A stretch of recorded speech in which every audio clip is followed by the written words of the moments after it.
अस्सलाम वालेकुम viewers, welcome again in your favourite YouTube channel Sahar'sCuisine। मैं आज आपको अमलोक शेक की रेसिपी बनाना सिखाऊंगा, जिसे पाकिस्तान का मूवमेंट जापानी फल कहते हैं। So let's start.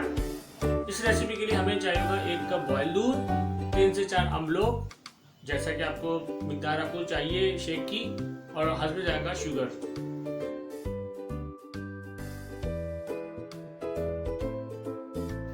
सबसे पहले हम इस 1 कप दूध को शामिल करेंगे जूस के लिए।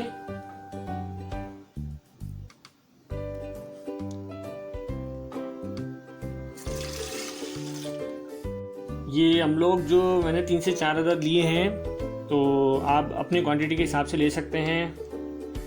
और ये हमारी रेसिपी का सेकंड पार्ट है, इसको हम इसमें इस दूध में इंक्लूड करेंगे, बॉयल दूध में। फिर हम हस्ब जायका चीनी ऐड करेंगे अपने शेक में, जो आपको जैसा आपको मीठा रिक्वायर हो।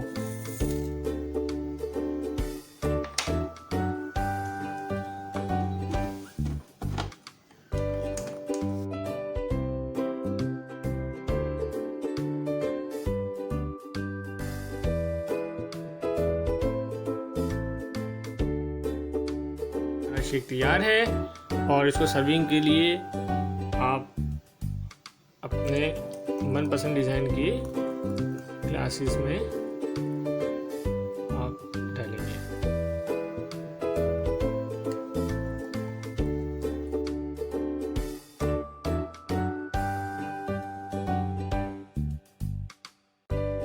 Don't forget subscribe my channel and hit the bell icon.